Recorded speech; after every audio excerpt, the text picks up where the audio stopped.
Muy buenas tardes, amigos televidentes. Una vez más con ustedes en Billwall Inversiones y Finanzas. Pero hoy tenemos un programa totalmente diferente, de otra dimensión, de otra profundidad, de otra característica. Con nosotros se encuentran tres, voy a decir, personajes de verdad, con lo que yo espero que esto va a ser interesantísimo para todos ustedes. Tenemos con nosotros alguien que no hace mucho que conozco, que es realmente Diego Hurtado, médico de profesión, Brugal el segundo apellido, Brugal, que además de eso es un nombre reconocido de origen catalán, etcétera, que nos va a hablar de un tema que lo voy a mencionar después. Bienvenido, Diego, gracias por acompañarnos. Gracias, Phil. Junto Ariel y Pío. Cuando me llamaron para decirme que tú querías invitarme a tu programa, alguien me dijo, pero tú vas a tener que estudiar mucho, porque las características y el conocimiento de Bill te van a llevar a una situación, como dicen en boxeo, a la esquina del cuadrilátero. Y el hombre me ha puesto a estudiar. Entonces, imagínate, Ariel y Pío, yo estoy entre tres hombres que saben mucho más que yo de lo que vamos a hablar. No, pero además me quitó el punchline, con todo mi debido respeto, porque no me dio tiempo a presentar a Ariel Lara, que ustedes lo conocen, y a Andreu Peguero, que tengo a mi derecha, pero no me ha dejado terminar. O sea, que el que está en desventaja aquí, señores, damas y caballeros, soy yo.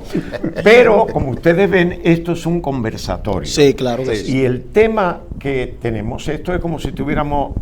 no estuviéramos frente a las cámaras. El tema que ha propuesto precisamente el doctor Hurtado es algo fabuloso, yo no había caído en eso. Y habla los enfermos que nos gobernaron. Por supuesto, no habla del patio local. Nos referimos a personajes del mundo, de potencias que si no nos gobernaron directamente, nos influenciaron a todos, porque influenciaron todo el mundo en épocas no tan distantes en algunos casos. Así que yo le voy a pasar la palabra, que ya ustedes lo han oído y se dan cuenta lo animado y la soltura que tiene, ¿verdad?, el doctor Hurtado. Así que adelante, Diego, cuéntanos por qué se te ocurrió este tema, que tú fuiste el autor de esto. Bien, en el año 1977, un médico y un periodista investigador francés, Pierre Jacob, hicieron un libro que se llama Aquellos enfermos que nos gobernaron. Y ellos hablaban de acciones que cometieron grandes líderes, inclusive son 18 personajes, que cometieron en una situación de enfermedad. Me llamó la atención, compré el libro y desde hace mucho tiempo vengo interesado en eso, en la peña que tú tuviste la oportunidad de ilustrarnos de la guerra de Irán y de la guerra de Israel. Te planteé, digo, bueno, me gustaría tocar ese tema porque yo he profundizado mucho en esos enfermos que tuvieron decisiones que pudieron transformar la tierra y que muchas veces se premiaron como los grandes hombres mesiánicos, que no eran ninguno mesiánico, pero en esa época estos hombres se hablaban de que si ellos no existían se iba a acabar la tierra. Sí. Entonces, bueno, Bill se hizo eco, me invitó, y con ustedes dos, pero imagínate, yo me siento halagado, realmente. Bueno, el punto primero es Roosevelt. Y estamos hablando de la Segunda Guerra Mundial, algo que, y una problemática que este hombre a los 39 años presenta un virus de la poliomielitis. Sí. A los 39 años. Se decía que él era rico, que él era un tipo, Pero cuando uno tiene una enfermedad de esa naturaleza, muchas veces la compensa con elevación académica, con elevación de la personalidad. Esas enfermedades que son de ese tipo, él creó una personalidad. Entonces Estados Unidos, que estaba en una situación como la del 1929, en una crisis económica, y estaba, creo que era Wilson, que era el presidente, entonces él va a las elecciones. Algo muy importante, él había tenido esa lesión en la médula lumbar y lo dejó paralítico de la cintura hacia abajo. Sí. ¿Qué pasa? No mucha gente tiene fotos de Rubén en silla de ruedas. No se dejaba fotografiar. Porque él entendía que eso limitaba su capacidad de populismo y de hombre de acción. En el 32 gana las elecciones. Recupera a Estados Unidos en una forma muy importante. Gana en el 36. Vuelve y gana en el 40. Y en el 40, cuando él decide meterse en la Segunda, la Segunda Guerra Mundial, los americanos no les gustó Bill. No todos los americanos les gustó, pero él se vio en la necesidad de hacerlo con la invasión de Japón a Hawái. Un ataque aéreo. Un ataque, sí. Un ataque.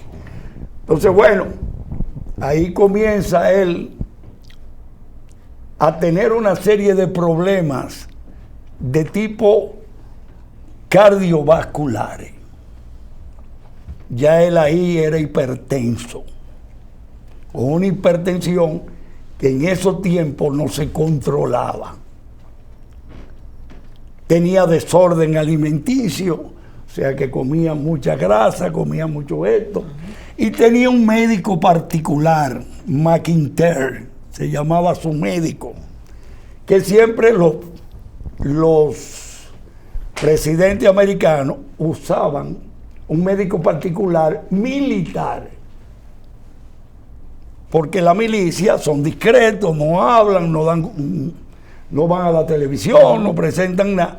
Entonces él lo hace vicealmirante de la Marina a McIntyre, que no era un internista y no era un cardiólogo, era otorrinolaringólogo. Okay. Pero era su médico de confianza, el hombre que él creía en él. Ya en el 41, él comienza a tener una hipertensión arterial incontrolable, que no había medicamento. Y ya en el 42, 43, él hace unos microinfartos cerebrales, que los americanos le llaman little stroke. Sí. Que se le había llamado la enfermedad de Álvarez, aquel famoso médico que hablaba que habían zonas del cerebro que se lesionaban con la hipertensión arterial, pero que no eran evidentes, sino que en el comportamiento del ser humano lo afectaba: dolores de cabeza, náusea, vómito, irritabilidad, ansiedad. Entonces, McIntyre, como todos los médicos de estos hombres, escondían las enfermedades. Y además, él tenía una arterioesclerosis, o sea, endurecimiento de las arterias, con una disminución de la irrigación del corazón, porque se le habían hecho electro con una T invertida, lo que decía que ya ese corazón estaba fallando. ¿Qué pasa? Cuando él va en el 43 a la reunión con Churchill y Stalin, en el 43, ya él está enfermo, muy enfermo. Inclusive ahí le tomaron la presión y la llegó a tener en 27, 270, 120 y 130. Muy elevada. Muy, pero muy. Sí, muy elevada. Sí. Entonces, él tuvo un dolor de pecho en la noche con una febrícula. Y McIntyre dice que eso fue una gripe, un cuadro gripal. Y fue un pequeño infarto. Eso fue en Teherán. Teherán, eso fue en enero en 43, noviembre, de 43. noviembre, diciembre 43. del 43. 43. Esa es la reunión de Teherán. La conferencia de Teherán. Sí. La conferencia de Teherán. Pero Él ya había sale- estado, perdón, había estado ya en Casablanca también, sí, en claro. enero de ese Sí, mismo sí, año. Exacto. Y después de ahí es la de Yalta. Sí. No, entonces él vuelve a Estados Unidos. Sí. Entonces cuando quien está dirigiendo la orquesta de la reunión final para vencer a Hitler es Stalin. Y fíjate que le propone una reunión y la reunión siempre tenía que ser cerca de Rusia. Cuando Rubén le planteó Escocia, le planteó y todo le decía que no. ¿Qué pasa? Cuando se programa la reunión para el 3 de febrero de 1945, su esposa, Eleonor, le dice que no vaya. Y llama a McIntyre, que era su médico, y le dice, prohíbale ir a esa reunión. Pues ya él había tenido un infarto con problemas deteriorados. Entonces McIntyre le dice a Eleonor, ¿y cómo yo paro a este hombre? El paladín de la justicia americana, el Mesías. Es difícil para un hombre de esta naturaleza Y recién electo, y recién que electo. fue el cual fue Entonces, justamente. Eleonor dice que no lo va a acompañar y manda a la hija. ¿Qué pasa? Que la hija lo veía siempre bien porque la parte emocional no te permite ver la enfermedad en su nivel y en su intensidad. Por eso un médico no debe tratarse el mismo. Sí. Entonces, lo que dijo Bill fuera de cámara, de que él no había aviones para cruzar el Atlántico. Entonces había que cruzar en una fragata. No, pero es un crucero, el No, Quincy. dice que es de la Marina. Era una crucero. fragata de la Marina, de guerra. Este es el informe que yo tengo. Un crucero. En un cuartico, o sea que la habitación era pequeña, y él se pasaba las noches leyendo paquitos de detective y arreglando sellos. Él tenía una colección de sellos. Entonces, quien realmente le llevaba toda la información de lo que iba a pasar era su asistente personal, Hawking, que fue un diplomático de fama y que él creía en ese hombre a ciego. Pero ese hombre había tenido unas úlceras sangrantes que después terminaron en un cáncer de colon. Entonces, como se le hacían transfusiones, él hizo lo que se llama una hemosiderosis, que es la acumulación excesiva de hierro, porque se le daban pastillas de hierro por la anemia que tenía. Y eso le causó una insuficiencia hepática a Hawking. Entonces, cuando van allá los dos, están hablando de dos hombres moribundos. De dos hombres moribundos. Entonces, como dice Bill, duró 10 días en el mar, pasando trabajo. Y la delegación americana eran de 400 personas. Y la inglesa de 300. Se calcula que a estas reuniones de las plenarias fueron 700 asesores. Una cosa increíble. Pero se debe a varios factores. Primero, no era solamente la coordinación de acciones militares, era el futuro del mundo. Europa, la guerra en Asia se discutió, La primera reunión fue la conferencia de Churchill con Roosevelt en Malta, que la isla de Malta, que era una base militar naval británica en el Mediterráneo, y ahí coordinaron las últimas tácticas de la guerra en Europa, angloamericanas, y luego la coordinación de la posición de Roosevelt y Churchill con respecto a Stalin, de demostrar a Stalin un frente común de lo que iban a hablar en Yalta. Así que obviamente fue un día, él llegó a las 10 de la mañana, atraca el Quincy al puerto de Valletta, que es la capital de Malta, y a partir de ese momento hay reuniones continuas, militares, en fin, todo.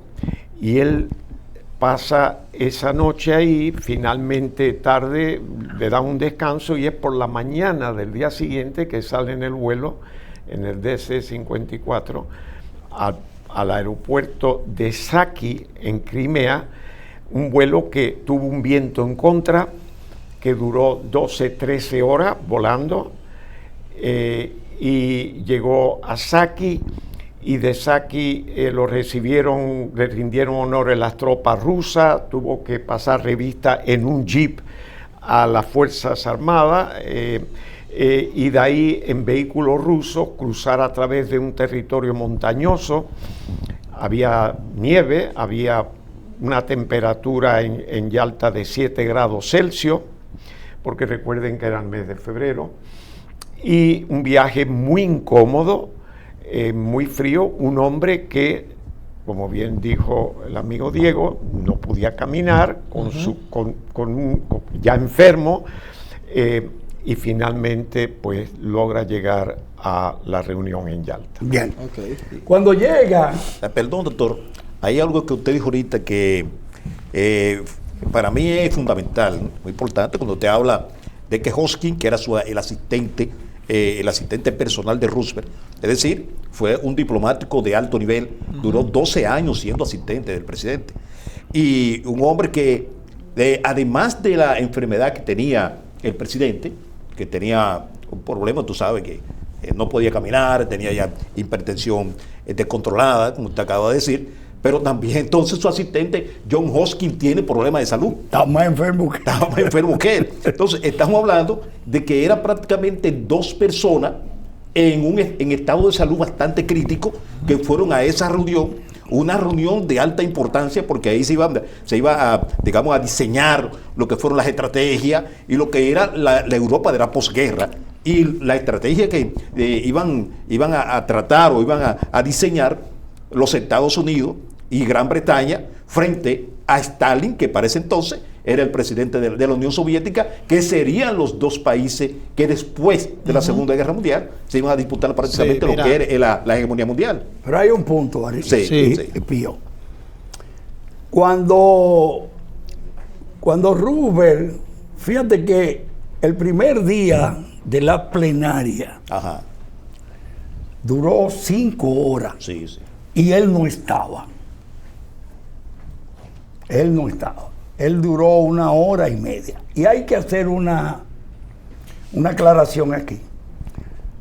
Cuando él se baja del avión, cuando él llega a Saki, él pregunta, ¿Churchill llegó? Sí. Y le fue dijeron, lo primero que preguntó. No ha llegado. Sí. Entonces le digo, no me bajo hasta que él no llegue. Exacto. Entonces a él lo cargaron, un ayudante que tenía, y lo montan en un jeep, como tú dijiste, que era preparado para la enfermedad que él tenía. Bueno, el día 4, cuando comienza la primera plenaria, el día 4, él nada más está 1 hora y media. Hawking le dice, mire, lo que usted va a tratar es esto, lo mismo que te dijo Bill, de la cuestión de que ellos habían tratado. Pero ¿qué hizo Stanley? ¿A dónde instala a Churchill? A 3 kilómetros de la casa de él. Sí. Y a Churchill lo mandan a 9 kilómetros, estando Stalin en el medio, con la finalidad de que Churchill no se reuniera con Roosevelt a hablar en contra de él y él no poder chequearlo. Fíjate qué cosa más interesante. Entonces él comienza a tener, Roosevelt, una relación con Stanley porque él no conocía a Stanley. No tenía la información de cómo era Stanley. Y Stanley era un hombre que primero tuvo una vihuela. Sí. Después tuvo 4 años preso. Y era un hombre enérgico. Que en las informaciones que yo tengo, quien empieza a mirar a Stalin es Roosevelt. No Churchill. No, porque a Churchill lo tenían ellos alejado. Porque ellos querían negociar entre ellos dos. Sí.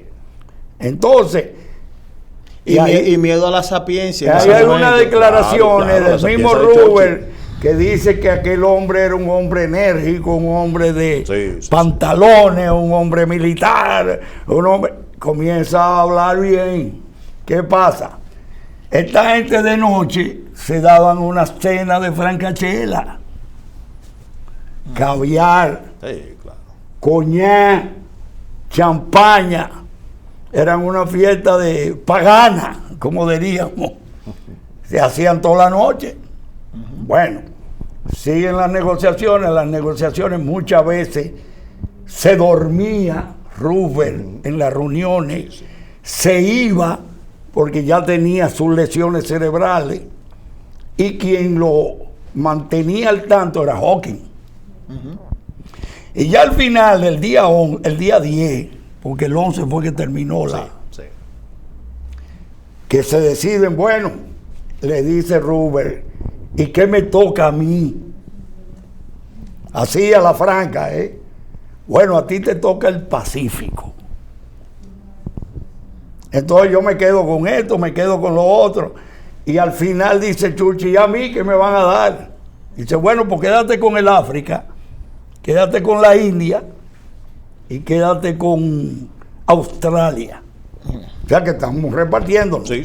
Entonces, en el 8º día, Roosevelt le dice a Stanley, tú no te metes si yo invado Japón. Entonces, yo te dije que el Pacífico es tuyo. Le dice. Apunta ahí. Pero nunca lo firmó. Sí. Estas son las informaciones que yo tengo. Sí, Ahora, Bueno, fue cuando regresa real, ya, porque ya eso ustedes, puede ser posible que Bill tenga otras informaciones. Sí. Esa es la que yo tengo. Sí. Cuando él regresa a Estados Unidos, él cae en cama. De una vez, porque muere precisamente, porque muere 3 semanas después. Y ahí le da un derrame Sí, cerebral claro, porque él fulminante. muere. Pero incluso él muere. Y a los 2 meses se muere Hawking. Exacto. Sí. Porque, mira, es tan así porque él cae enfermo cuando llega a los Estados Unidos y entonces él lo internan en el hospital War Spring. Entonces, porque recuerda que la reunión termina el 11 de febrero y él muere el 12 de abril. Sí, es decir, él murió exactamente un mes después Claro. de haberse terminado la reunión. Es decir, cae en cama de una vez de que llega a los Estados Unidos. ¿Estaba muerto? Sí, estaba muerto prácticamente. Bill. Permítanme porque tenemos un break, me están haciendo señas Ok. y volvemos con ustedes en breve. Como se dan cuenta, aquí hay un entusiasmo, una pasión extraordinaria y parece mentira que hayan transcurrido 81 años de esa fecha, pero siguen vivos, ¿verdad? Sí, Porque claro, estamos claro, sufriendo siguen vivos, o beneficiándonos Claro. de las De las consecuencias. de todo. consecuencias. Así es que volvemos Claro. con ustedes en breve. Claro.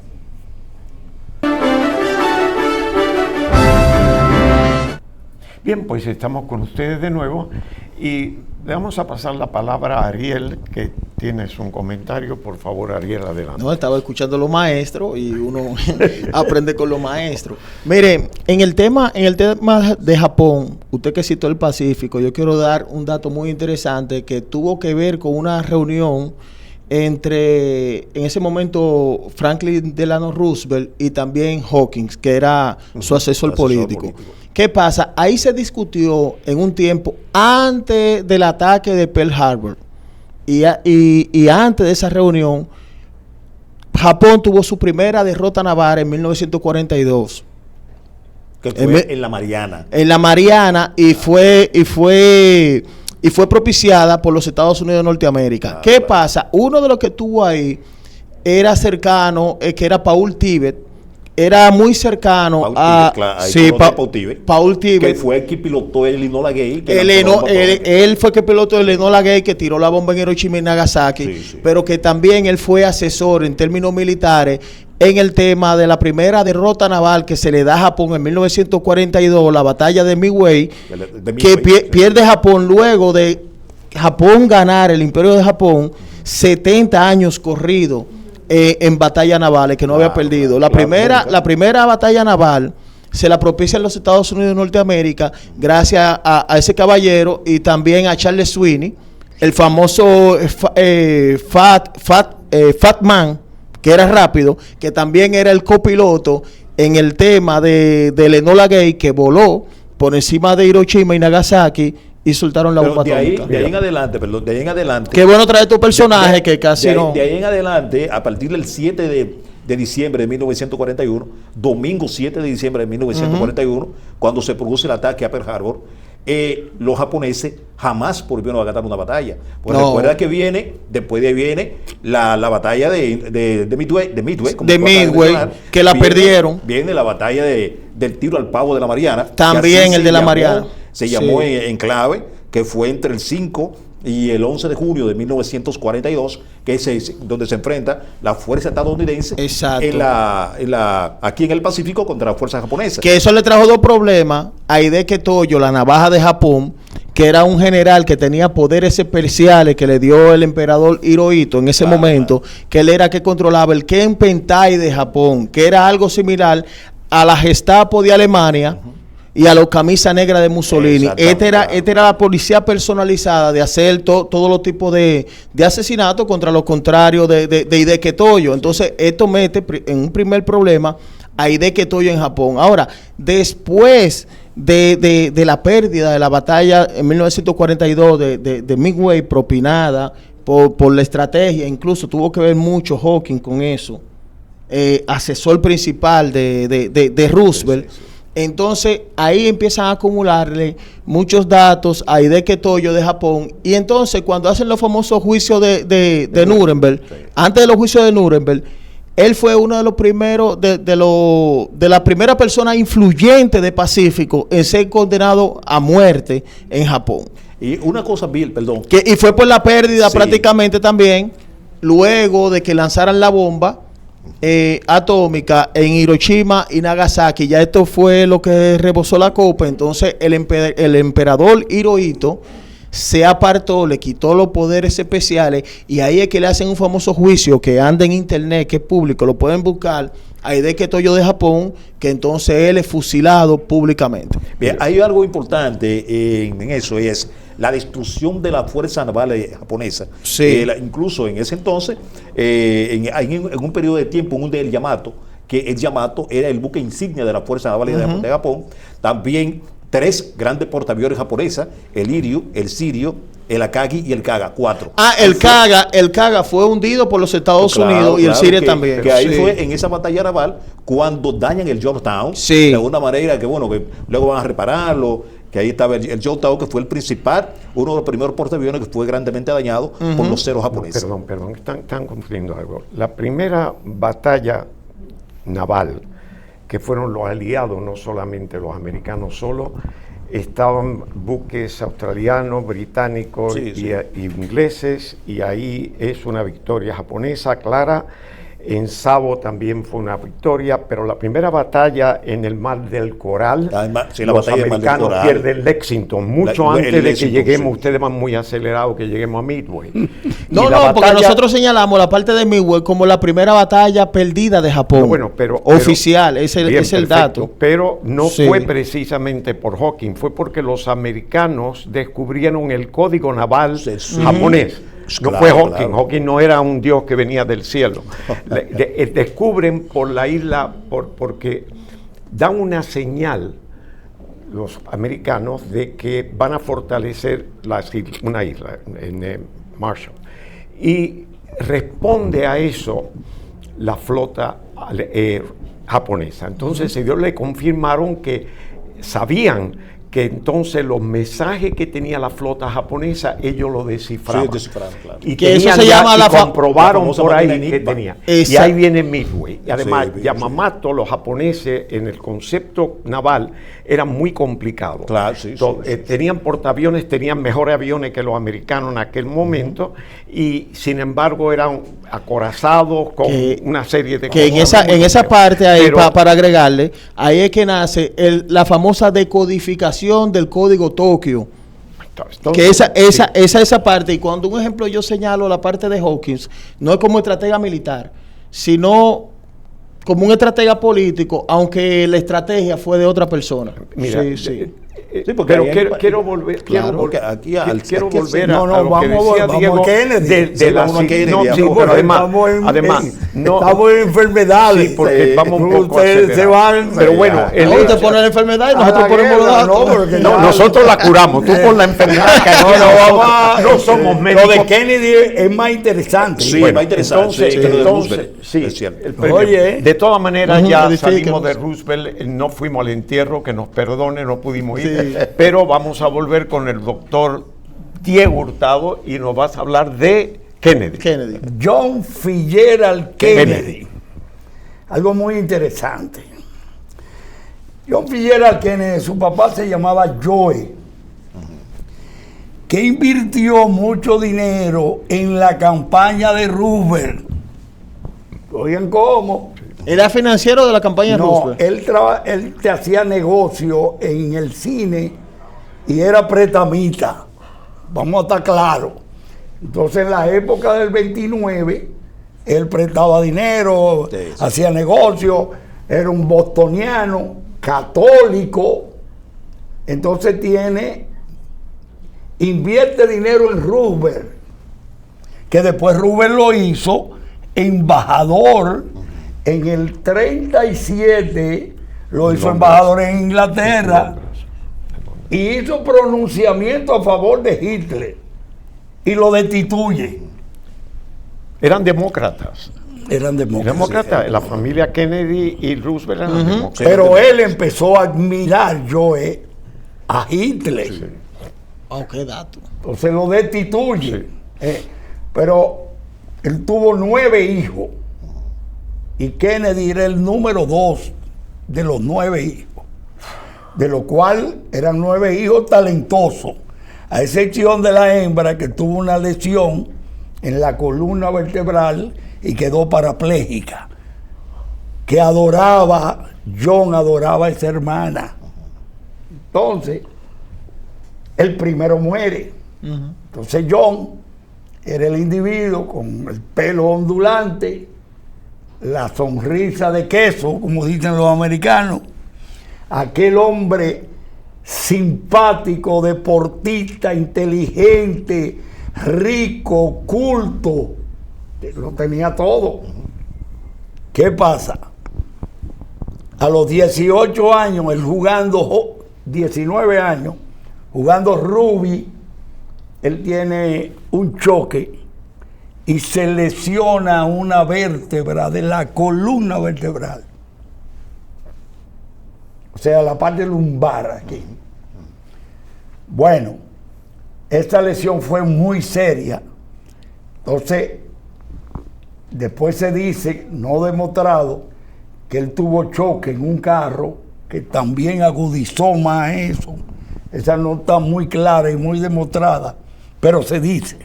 Entonces, en el 41, Estados Unidos está buscando gente para la guerra.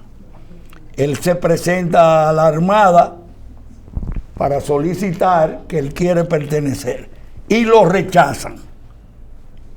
Lo rechazan por la lesión que tenía en la espalda. Entonces, Estados Unidos necesita gente, él vuelve otra vez en el 42 y ya lo aceptan. Entonces lo ponen al mando de una lancha torpedera. Entonces, en una isla ahí cerca de Japón, él choca. Y cuando él choca, se lesiona mal la espalda. O sea, el trauma fue tan grande. Hay un y recrudecimiento que se de la dice que él salvó a toda la gente que andaba. Entonces, él dura 7 meses en un hospital militar naval americano fuera de Estados Unidos. Entonces, cuando regresa como héroe. Los aplausos a aquel muchacho, simpaticón y todo. Tenía una mamá que era una mujer... Era la matriarca. Leona. Y entonces, él comienza, porque él era abogado, pero él no ejerció casi, no tuvo cargos ninguno, 7 años nada más. Y entonces, en el 49, él comienza su campaña política. Entonces, gana las elecciones de senador en el 1952. Pero ¿qué pasa? Se le recrudece la lesión de la espalda y aparece él dando una gira por todo el mundo. Él en Okinawa, o en una isla de esta, está dando una conferencia y se desmaya. Cuando lo llevan al hospital, encuentran el azúcar en menos de 20. Wow. O sea, había hecho una hipoglucemia. Sí. ¿Qué pasa? Que como él tenía una piel cobriza y siempre tenía unas manchas aquí, cuando lo internan, el médico que lo ve allá dice que él tiene un problema que se llama insuficiencia suprarrenal crónica. Suprarrenal. Sí, las suprarrenales, para que la gente no entienda, son 2 glandulitas que están arriba de los riñones. Exacto. Que producen cortisol, lo que la gente le llama cortisona. Pero también produce aldosterona, una hormona que retiene sal, la sal de tu cuerpo, y también produce adrenalina, una glándula sumamente importante. Entonces, esa enfermedad se le llamó enfermedad de Addison. Él la descubrió un inglés en el 1855, pero se decía que esa enfermedad era ocasionada por el bacilo de Koch, el bacilo de la tuberculosis. Entonces, el más grande especialista endocrinólogo de las suprarrenales, el doctor Koch, cuando él regresa, él tenía su médico particular que se llamaba la doctora Travel, Janet Travel, que era su médico. Pero era un médico generalista que le ponía inyecciones de procaína aquí para aliviarle el dolor de la espalda. Cuando se lo llevan a Koch, Koch lo estudia y le dice que él tiene una deficiencia de la producción de cortisona, de cortisol. Él no lo acepta. ¿Qué pasa? Se le plantea que la campaña para ser senador le iba a costar mucho esfuerzo y deciden operarlo de la vértebra para ponerle el tratamiento de unos tornillos para empatar la fractura que tenía. Cuando lo llevan a sala de cirugía, el hombre cae en coma. En coma. 1951. O sea, un año antes, o menos de un año, en 1950 por ahí. Cae en coma. Y ya vienen, hasta llamaron al cura y todo, la exhumación, el hombre muerto. Le ponen cortisona, le ponen antibióticos. Y el tipo, con el tiempo, más los cuidados de la esposa, se recupera lentamente. Pero ahí mismo hace una infección por estafilococo, por la deficiencia de la cortisona, que uno es propenso a infecciones. Vuelve y llaman a Koch y le dice: usted tiene que ponerse esto. Bueno, se lo pone, se lanza a la campaña y gana en 52. Y vuelve ya con más ánimo, porque buscaron otros médicos, entre ellos otro médico que le ponía anfetamina para darle ánimo y le ponía testosterona, que ustedes para ponerle Hitler nada más tenía un testículo, Un y tusor, le claro. ponían Testovirón. testosterona de buey. Testovirón. No, pues eso no existía, que testosterona. No, que había el doctor Morel, que era su médico No, personal. pero no había testosterona. Él Le decía, ponían sí, testosterona. No, de buey, de buey. La testosterona se hizo después del 50. Pero él decía, incluso lo dice en un libro de la Segunda Guerra Mundial, lo dice en un libro que dice Hitler de Alain Bulot. Tiene dos, se le ponía, le exprimía testículo de buey y se lo ponían a Hitler. Sí, eso el doctor Morel. Y bueno, Lo ponía. Eso tú sabes quién lo confirmó también. En una entrevista Pero bueno, especial. no ese nos tiempo. vamos a diluir. Vamos a seguir con el Rudolf hombre. Hell. Rudolf Hess, sí, claro. Sí. Oye bien, entonces Kennedy, ahí le buscaron médicos de todos los tipos. Había un médico que después que le quitaron la licencia, que manejaba rico, que ya ponía testosterona, Sí. porque el jefe de la CIA, que era un tipo James Bond, alto, y ellos leían mucho los paquitos de los libros de Ian Fleming. Entonces le decía que usted tiene que ser viril, y ya Kennedy se ponía testosterona, se ponía anfetamina, y en ciertas veces le ponían cortisona, más procaína aquí. Entonces, ¿qué pasa? Cuando él se lanza a la campaña, en el 59, fue una campaña durísima.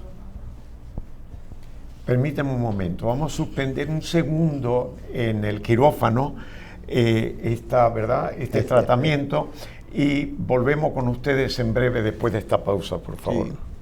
Eso está sumamente interesante.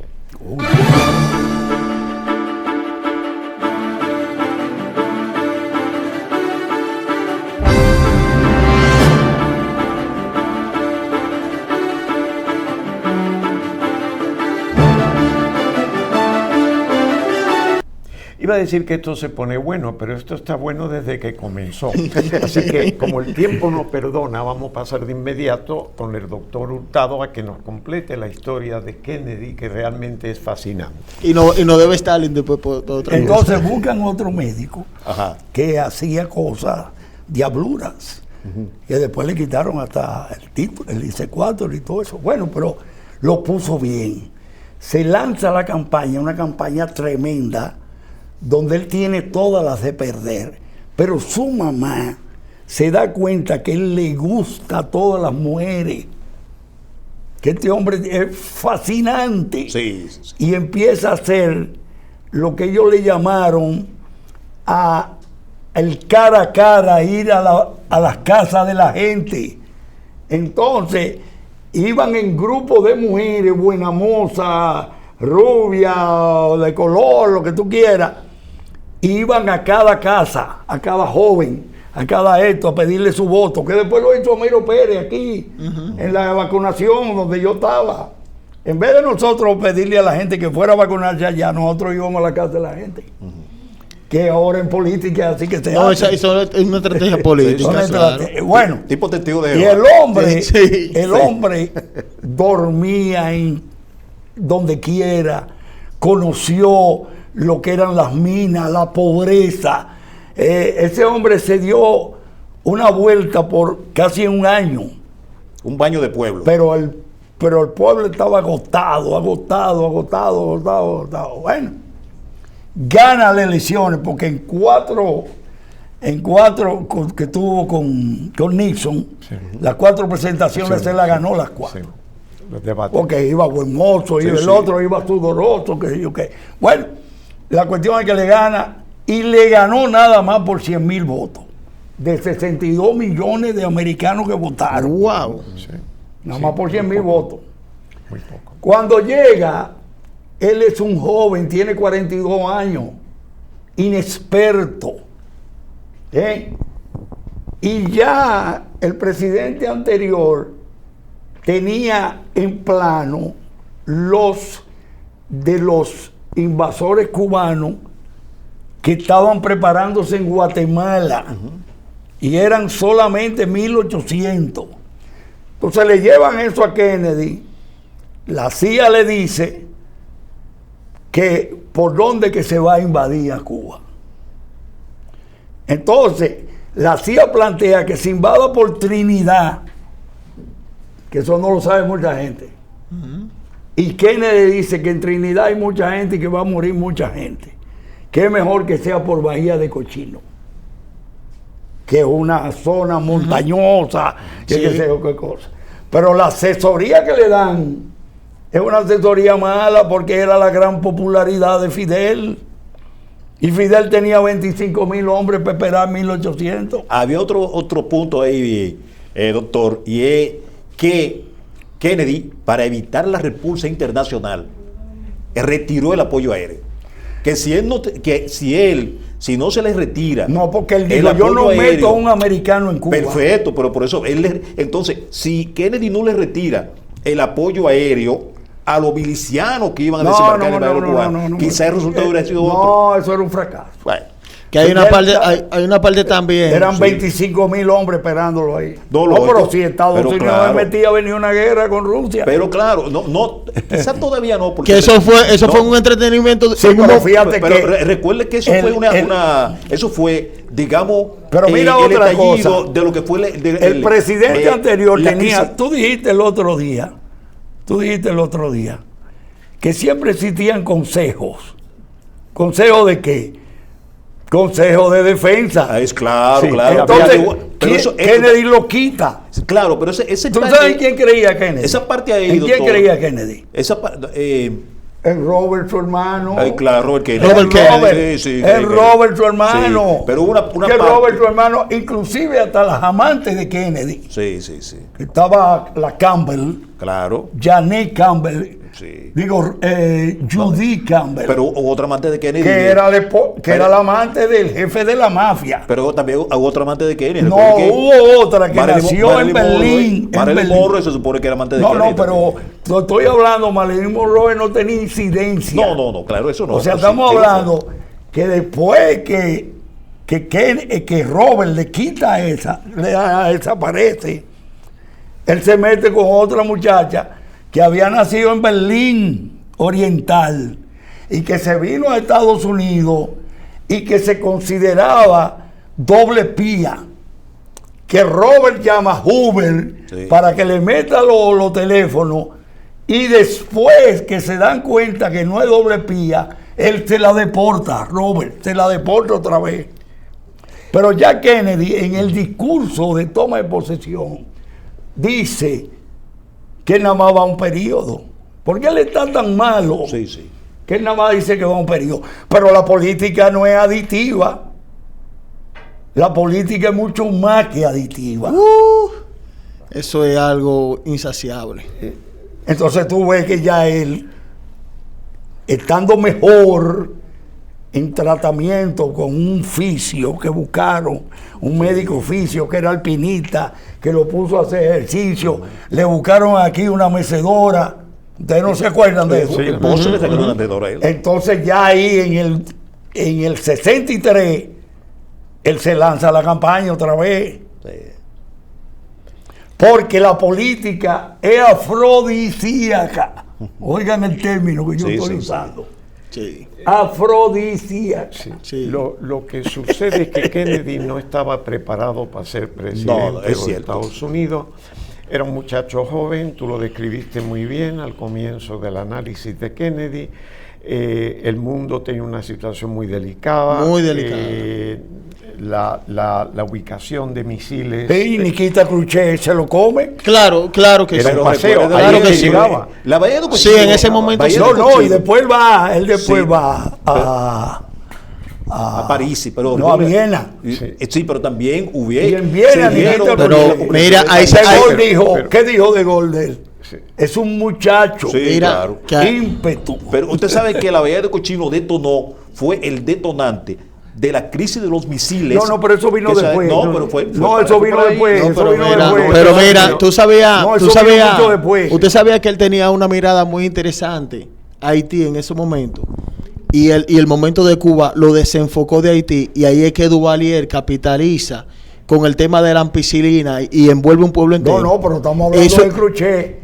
No, de Cruchet. Se lo come. Sí, en la reunión Cruchet se lo come. Sí, en Viena. Sí, donde él se lleva sí. a Mark Nikita. Mark Johansson, que era el médico que le ponía Sí. anfetamina, que le ponía testosterona. Es más, él se lo lleva en el Le avión de mantenía él. la virilidad. En el avión de él. Y a la doctora Traves la mandó en otro avión. Y la elimina y se pone con este hombre. Pero cuando él le pusieron todo ese tratamiento, Churchill llegó a las 4 horas y el efecto del medicamento pasó. Y cuando él se ve con Churchill, que va a recibirlo, porque él bajó a recibirlo, no lo esperó, ahí ya él está en baja. Porque cuando tú eres un estadista, tú no vas a recibir a nadie, tú no esperas. No, claro. Imposible. Y era un muchacho. Y Robert Kennedy no viajó, y Robert no viajó con él en esa. No, Robert no fue, a esa reunión. Porque Robert era el fiscal general. Pero el sí, fiscal general. Mire, señores, Muy interesante yo esto, agradezco todo esto, el entusiasmo, el tiempo, como dije anteriormente. Lo hacemos otro día. pero Sí, sí, claro. Nos lo falta vamos a hacer, Starling. Bueno, faltó Starling, que hay mucho estamos dato de de Starling. acuerdo. Yo digo así, cerrando este programa, ¿de qué hablarán de nosotros cuatro en un futuro cuando pasen muchos años? ¿De qué enfermedad nosotros, verdad, nos ha afectado y cómo nosotros hemos influenciado negativa o positivamente el mundo? Pero alguien lo hará. Mientras tanto, nosotros nos despedimos de ustedes, agradecemos vuestra presencia, agradecemos los técnicos, sin los cuales no sería posible llegar a vuestros hogares. Sí. Igualmente, en fin, todo aquel que nos apoya, a ustedes gracias de nuevo. Y aquí quedamos comprometidos, ¿verdad?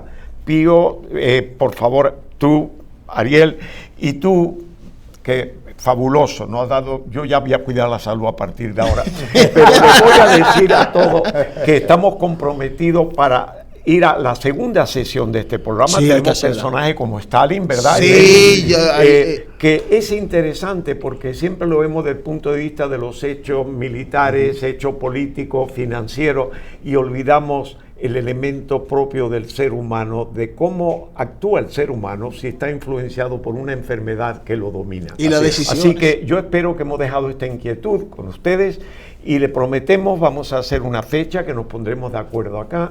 Yo voy a estudiar un poco de medicina para defenderme mejor en el quirófano y volveremos con ustedes. Muchísimas gracias, buen fin de semana y muchas felicidades para los próximos días. Muchísimas gracias. Excelente, doctor. Excelente. Gracias, señor.